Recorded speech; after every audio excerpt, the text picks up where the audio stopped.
L'été, c'est aussi l'occasion pour les vignerons de faire connaître leur vin lors de tavolata, des tables dressées dans les vignes pour une dégustation originale, un outil de promotion pour les producteurs alors que la consommation de vin est en recul de 8% dans le pays.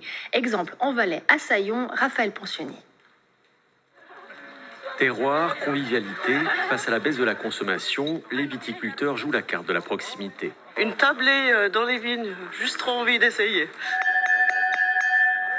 Bienvenue à la tavolata de la cave Mandolé. Alors on est à Saillon, au cœur du vignoble. Vous avez le vieux bourg devant vous. Originaires d'Italie et de Belgique, Chiara et Lisa ont repris cette petite cave valaisanne il y a 4 ans. Attirés par le décor, les cépages indigènes, un plus face à la concurrence. On a fait des accords mévins, surtout avec des cépages autochtones, parce que c'est ce qui nous tient vraiment à cœur. C'est des cépages qu'on ne trouve pas ailleurs. On sent l'amour, on sent la passion et le plaisir du vin. C'est qu'à Tavolata, là, c'est un bon moyen de faire un peu de la publicité, de faire connaître leur vin. Le vin, c'est la culture, c'est le fait de se rejoindre comme à la Tavolata aujourd'hui.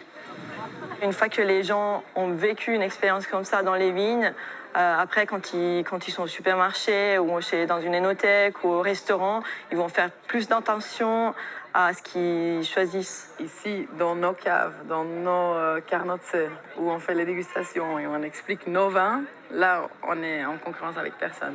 Sur un marché plus large, il y a 2 semaines, les vignerons romans tiraient la sonnette d'alarme. 8% de baisse de la consommation, 2 tiers de vins étrangers, manque d'intérêt alémanique. C'est une tendance qui est très négative, c'est vrai. Pour nous, les solutions, c'est d'abord la Suisse allemande. Nos amis de Suisse allemande qui sont ici aujourd'hui découvrent un produit. La deuxième chose, c'est de retrouver l'équité avec les vins étrangers. Il y a des lois qui nous permettent de donner la priorité à des importateurs qui favorisent aussi les vins suisses. Et puis, bien sûr, pour nous, de développer des niches à l'étranger sur des pays de proximité. Exporter des vins, maintenir une consommation locale, mission accomplie à la Tavolata. Chaque fois qu'on fait un voyage en Suisse, on ramène de la petite Arvine à Dubaï. Cette baisse n'est en tout cas pas une responsabilité de ma part. J'en bois toujours autant. Une expérience immersive qui, à la fin du repas et la distribution du carnet de commandes, ont donné le sourire à Chiara et Lisa.